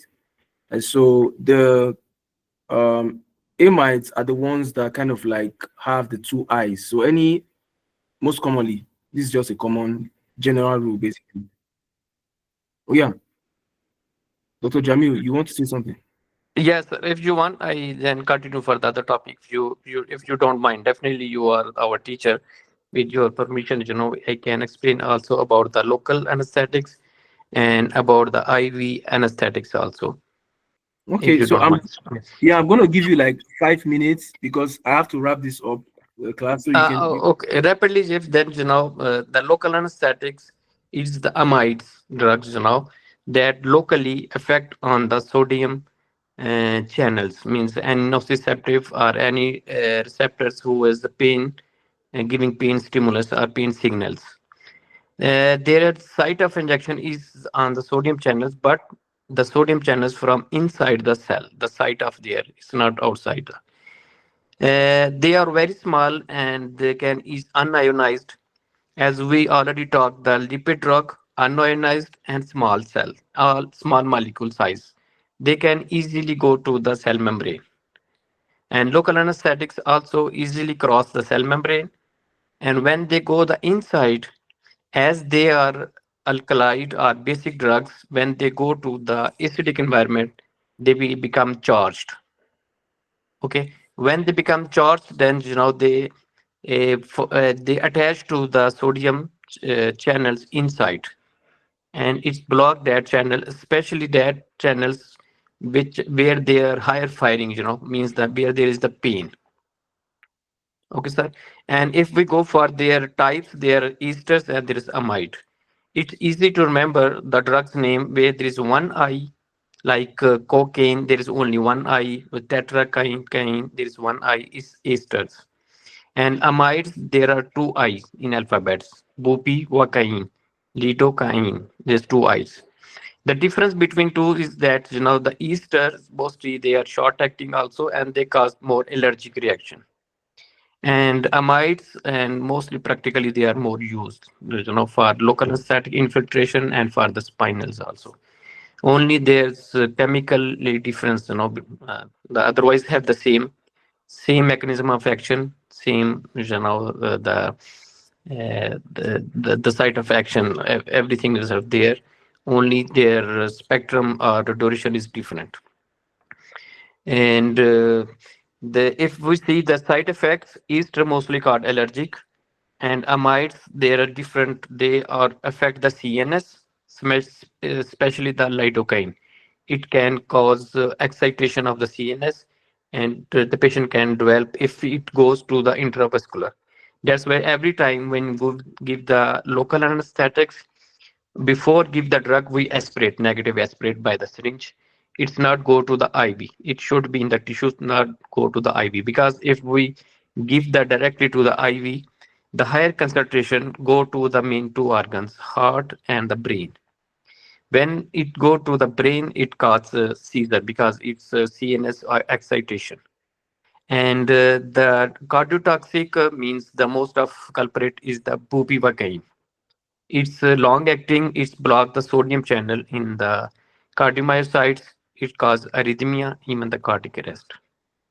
Is thus there is the major side effect other than allergic. And most of the times, we give combination with the epinephrine, means the lidocaine with 5 mics of epinephrine per ml. We are getting two benefit by adding the epinephrine. As we know, the epinephrine is catecholamine, is cause vasoconstriction in that area. And vasoconstriction helps us to for less drug absorption from that side. And finally, it will be less level of the plasma, serum level, and less toxicity. The second is definitely the drug absorbed by the local tissues by the blood circulation. When we give the vasoconstriction, the drug will stay there for a long time, and it will also affect the duration of the drug. Okay. Okay, sir. Yes. So what about the IV medications, anesthesia? Yeah, and the other thing, some anesthetics cause methemoglobinemia, especially the benzocaine and prolocaine. No. There's some procedures where we give the higher concentration, like a patient go for endoscopy, we give 10% spray to the throat. And sometimes if there is any injury in the nasopharynx or in mucous tissues, definitely the higher concentration might be absorbed by the system and it causes methemoglobinemia and also called as LASC, local anesthetic systemic toxicity. Okay. Okay, sir. And So for IV anesthetics, general anesthetics, mostly we use for the induction. Induction means for the sleep. And definitely the ideal anesthetics is that can sleep the patient, can do the muscle relaxants also for that drugs, and it should be the good painkiller also. And the mostly that we use the IV anesthetics is propofol and etomidate. Propofol is both are the GABA A receptors, but the difference between propofol and etomidate is propofol causes more hypotension and more respiratory depression as compared to etomidate. Etomidate we give to the patient who is unstable and where we don't want to decrease the mean artery pressure, especially the patient with cardiac disease or ischemic heart disease. Definitely, if we go severe hypotension, there will be poor coronary perfusion and it also causes some ischemic changes. There we use etomidate. Otherwise, in young patient, we give the propofol IV for the adduction. The third drug is ketamine. Ketamine, as there is ending is amine, that means is catecholamines. There is the I mean in chemical structure of the ketamine is very similar to the catecholamines. It's the same time give the sedation, have a good painkiller, but the same time it's stimulate the catecholamines receptors and it increase the heart rate, increase the blood pressure. We use this drug when the patient is hemodynamically unstable, like in shock, in septic shock and other shock, any shock, where we don't want to decrease further blood pressure with propofol. There we use ketamine. The side effect of the ketamine is the more secretions and hallucination because it's dissociate analgesia or anesthesia. It's just not like GABA is depressed. It just dissociate the signal in the CNS, and it causes hallucination. When the patient in the recovery stage. okay. So Yes. so I think that was a detailed explanation of the anesthetic agents. Um, Dr. Ace, you have something to say? Okay. So I think I think we are done with the anesthetic agents. The last thing I want to talk about are the drugs used to treat glaucoma, and there are several classes of drugs that we use. We use the alpha 2 agonist. We use the beta agonist as well. We use the muscarinic agents such as pilocarpine. We use some diuretics like acetazolamide. We also use the prostaglandins analog, latanoprost, and the rest. And basically, these drugs, the major function of these drugs, depending on the use, basically, is that you're trying to see how you can drain as much aqueous humor through the major pathways through which it lives, through the uvoscleral pathway and through the canal of Schlemm. So basically, most of these drugs, I think the most high yield ones you need to know for the exams, for the prostaglandin analog, a major high yield side effect that you need to know is the fact that it causes pigmentation of the iris. Then for the other medications, the antimuscarinic agents, those ones will present with tachycardia. Although these are more local agents, so it won't really have a more systemic presentation, basically. So I think that's basically that for neurology. I would entertain any questions generally from the beginning of when we started to now.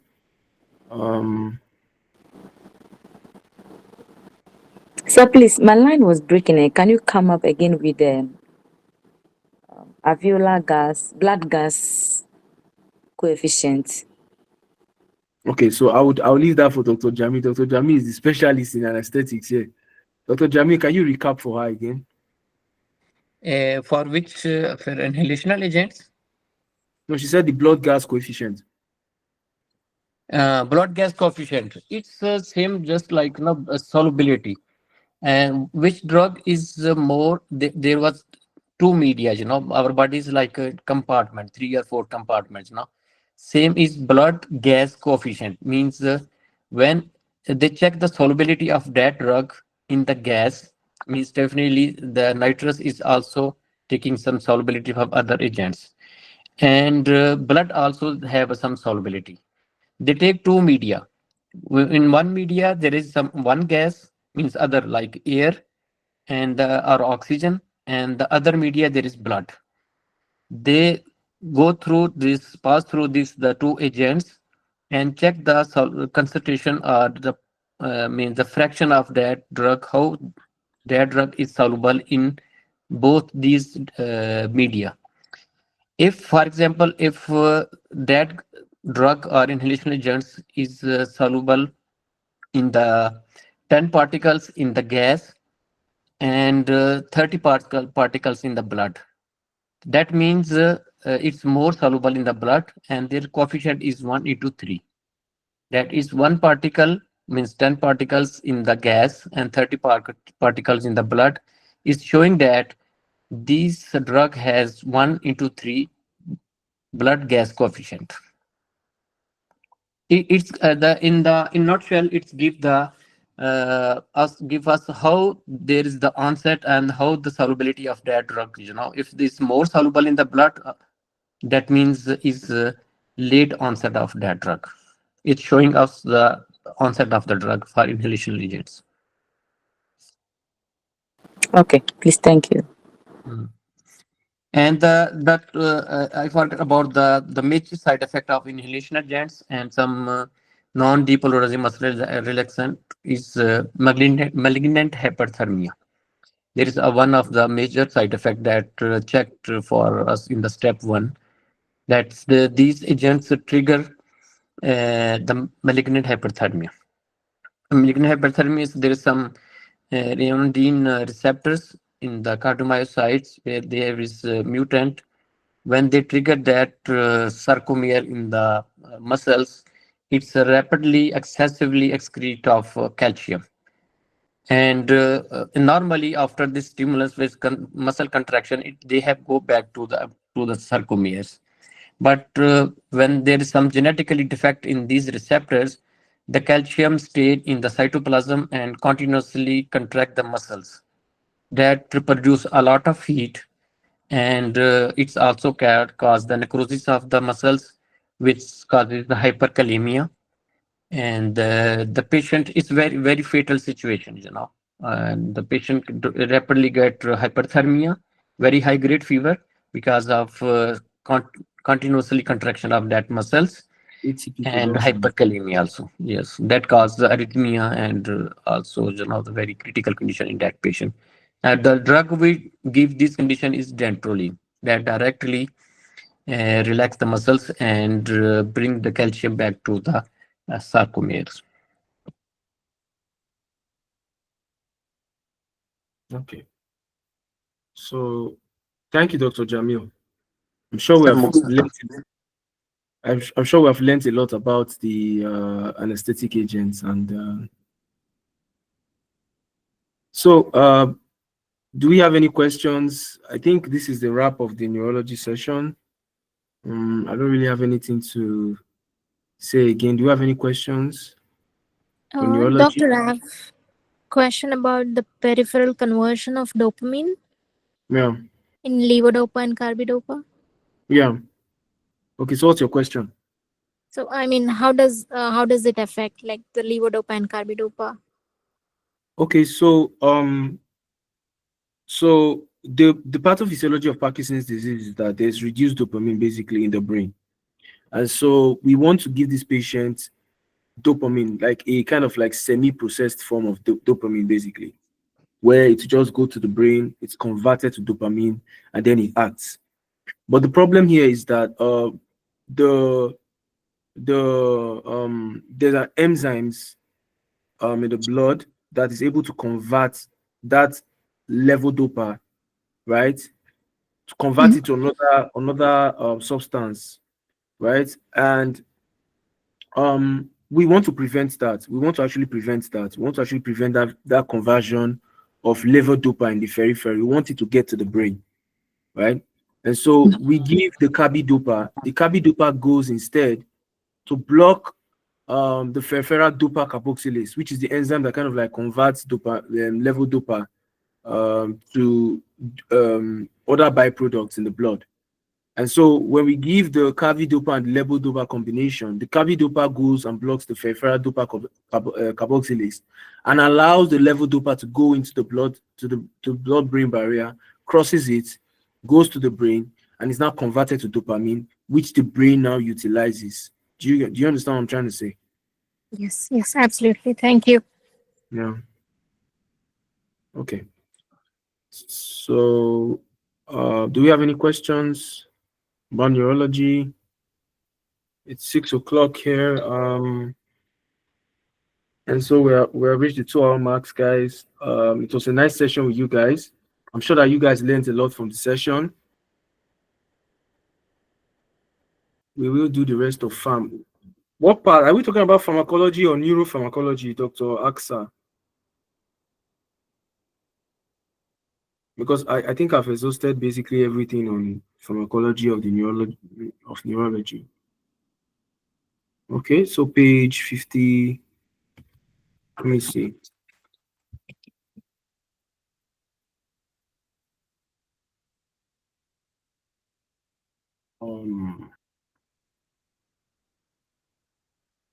Okay, you mean these drugs? Okay, so you want us to talk about the opioids? Oh, okay, yeah. Okay, so basically, I spoke about that, but it's okay. Let me just talk about it. I thought I even spoke about opioids basically. So, the opioids are more like the pain medications. They act through 3 receptors, the mu, kappa, receptors, and so when they bind to it, the basic mechanism of action for opioids basically is that you are kind of like opening the potassium channels, the post-synaptic potassium channels, and then you are closing the pre-synaptic calcium channels. So that's how opioids basically work, right?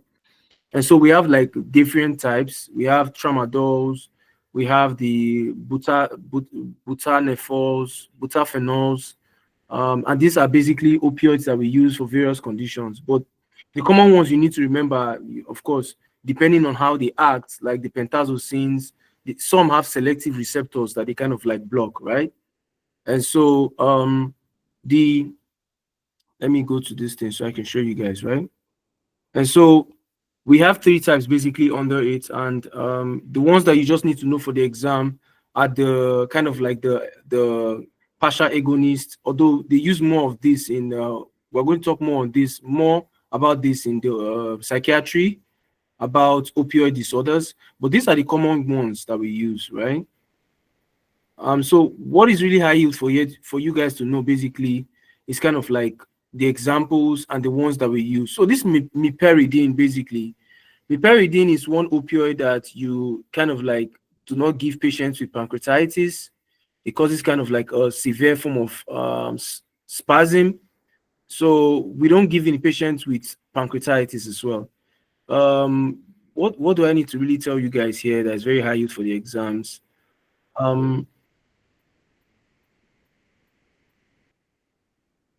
Okay, Dr. Jamil, you want to say something?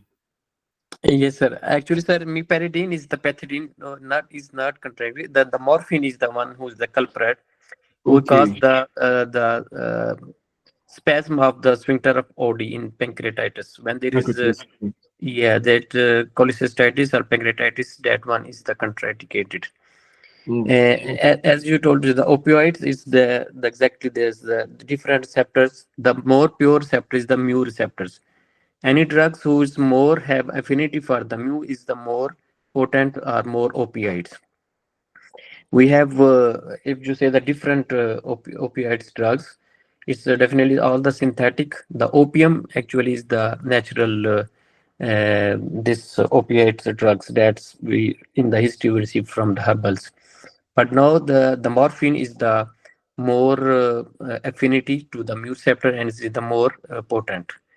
The difference between meperidine and other opioids, meperidine have some anticholinergic effect also. It causes some, the other opioids means morphine, fentanyl, they cause some bradycardia and but meperidine, that asking in the U word also, it's a little bit anticholinergic effect. It causes increase the heart rate.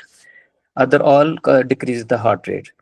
The second thing is now in the opioids, it's all opioids called cardiorespiratory depression also. It's cause decrease heart rate and decrease blood pressure and decrease respiratory rate. Okay, sir.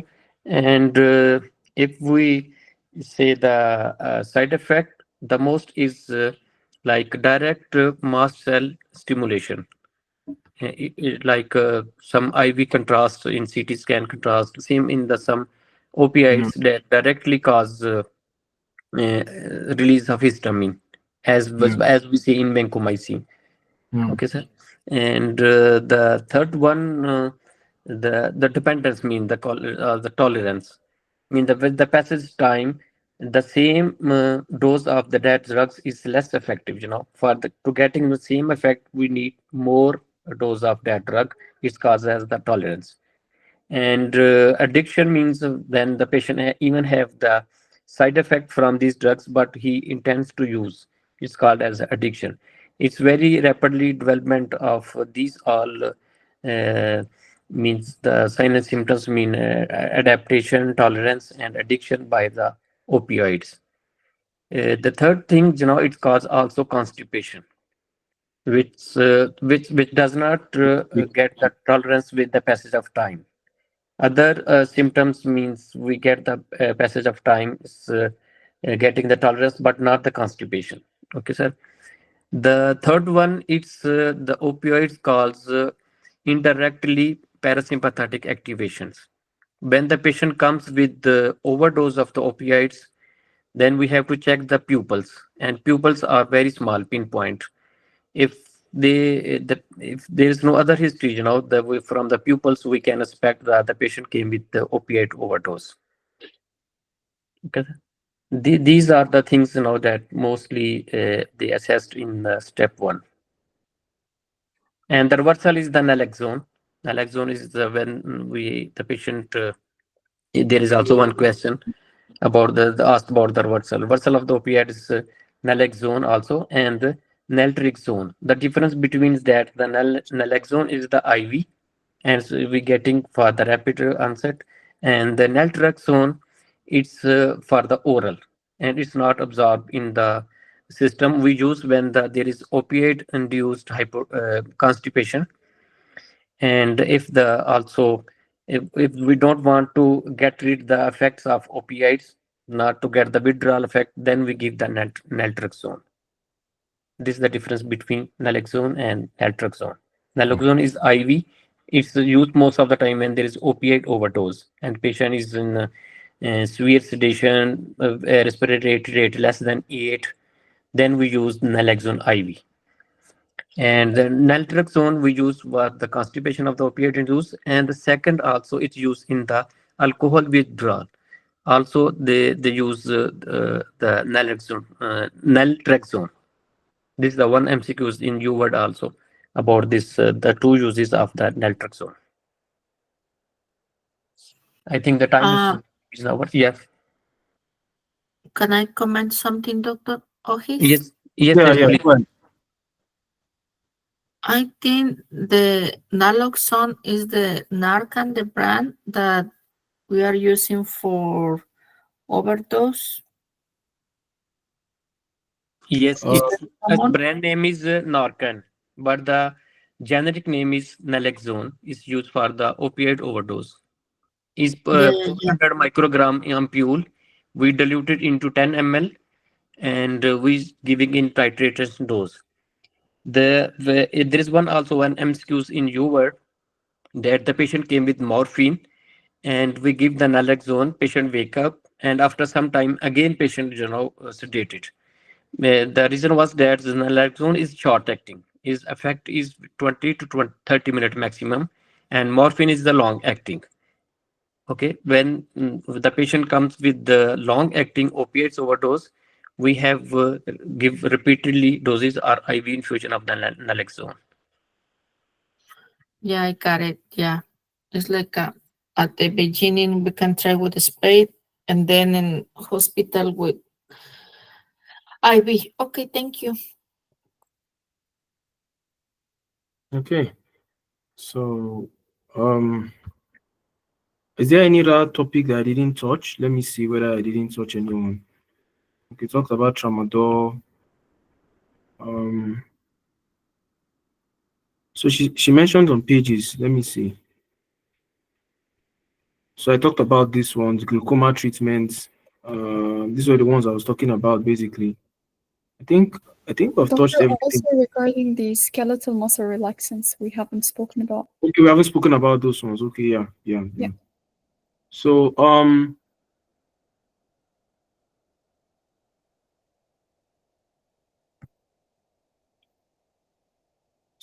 yes. So there are actually like two types of muscle relaxants that we have, and then we have the depolarizing and the non-depolarizing, right? So basically what happens for the depolarizing is that it has similar functions to what acetylcholine does basically. So the commonest example we have is succinylcholine. So succinylcholine, right? And so what happens is that when you give these agents, they go and cause, the first thing they do is that they cause massive depolarization. So that's the phase one of it, right? Phase one, they cause depolarization.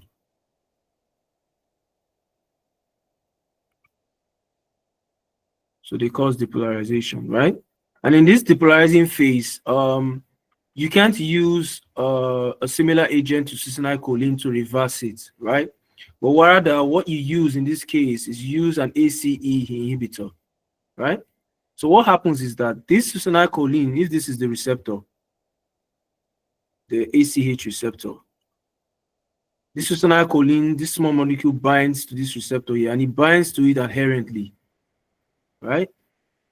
So if you give acetylcholine, because it has similar kind of like similar structure to succinylcholine, it can easily knock this guy out. So what we do basically is that we'll give an acetylcholinesterase inhibitor, right? That would come in here and increase the level of acetylcholine. So you are increasing the level of acetylcholine, but you're doing it indirectly.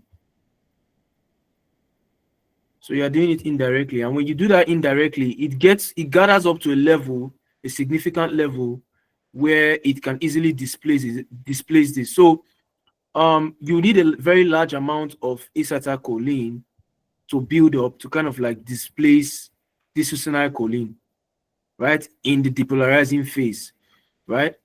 But there's another phase that happens as well. So because it has two phases, right? And then the second phase,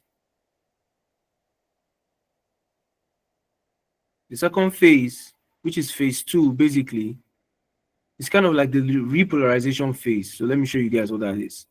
So in that particular phase, what happens is that it's repolarized, so it's in its refractory period. So what happens is that because it has caused that enormous stimulation, it's now the muscle is now in its refractory phase, meaning that even though any substance binds to it, it won't elicit a reaction because why? It's trying to gather itself from the excessive stimulation. So let me draw this for you guys, right? So you know I mentioned earlier on that this is the refractory period of a neuron. So at this particular point, any stimuli you give to the neuron or muscle, it won't elicit any reaction. So nothing will happen here. Even if you put acetylcholine to the patient, it won't elicit any response when it's in this refractory phase. But when it has gathered enough momentum in that refractory phase, and then you add a stimulus, then depolarization can occur. So in repolarization, basically, what happens in phase 2 is that the muscle is undergoing repolarization, and then it gets to this refractory phase. So in the repolarized state, you can't elicit another action potential. So no AP, you can't elicit another action potential basically in the repolarization phase. So what you need to know basically is for the depolarizing agents, they are kind of like similar to acetylcholine. That's the first thing. They are similar to acetylcholine, right? And a very good example is succinylcholine. Now, the succinylcholine is one of those agents that causes malignant hyperthermia, just like Dr. Jamil said. It's one of those agents you give that causes malignant hyperthermia, basically. And so it has two phases, like I earlier said. It has the depolarizing, where the agent directly binds to the acetylcholine receptor, causes overstimulation, right? And when it does that, it now leaves the muscle in a repolarized state. So in the depolarized state, in order for you to kind of like, you can actually prevent the toxicity, but in order to kind of like manage the situation, you would have to give an acetylcholine cholinesterase inhibitor that binds to the enzyme that degrades acetylcholine, right? And this prevents degradation of acetylcholine, raises the acetylcholine to a very significant level where it comes and it knocks out the succinylcholine. That's the first part.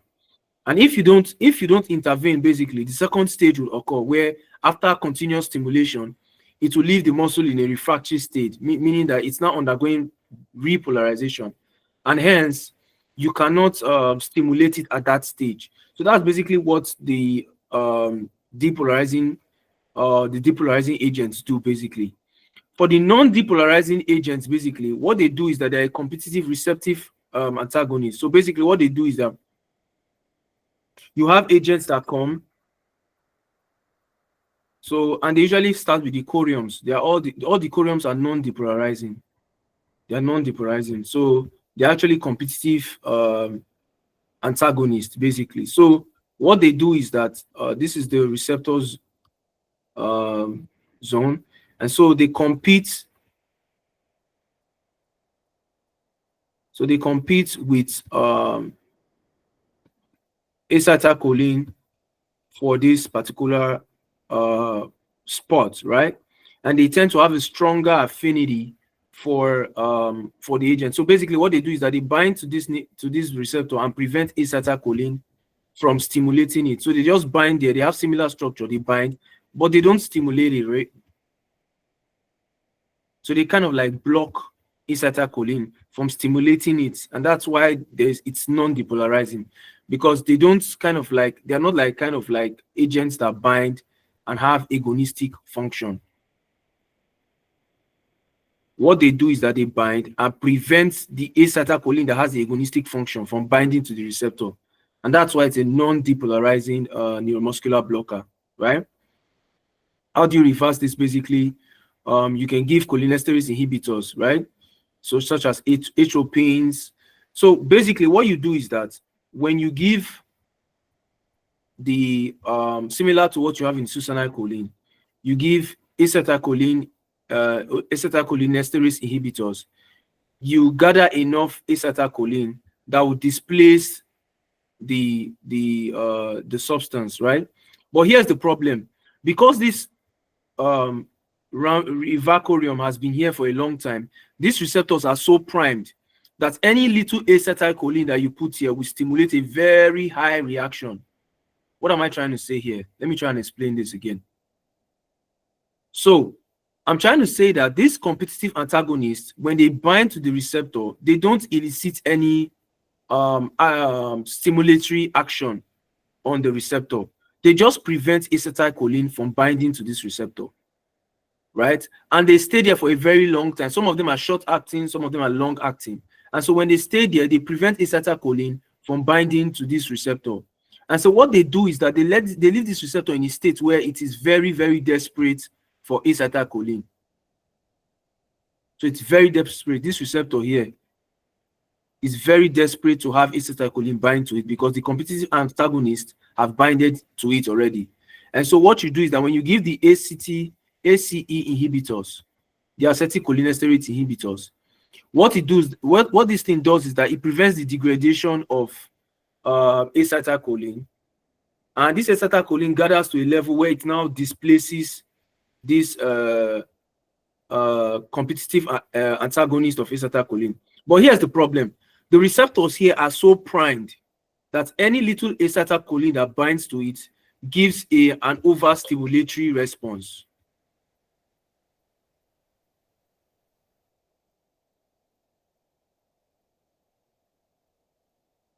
Overstimulatory response. And so one of the ways to prevent this stimulatory or this overdrive of parasympathetic stimulation is to give an anticholinergic agent, such that when that happens, anticholinergic agents including atropine, which is the commonest, right? You give it alongside this ACE, such that when these receptors are primed and the ACH binds to it, the atropine can counteract that overstimulatory parasympathetic response.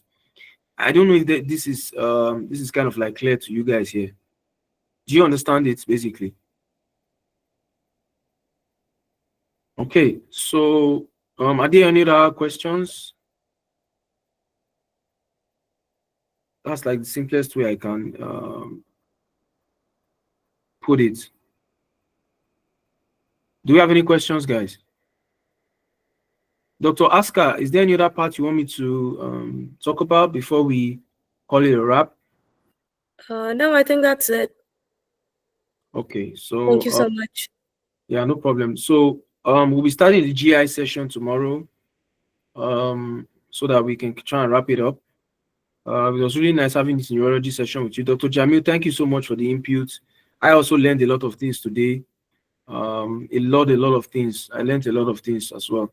I learned it from the view of anesthesiology, clearly defined, clearly explained.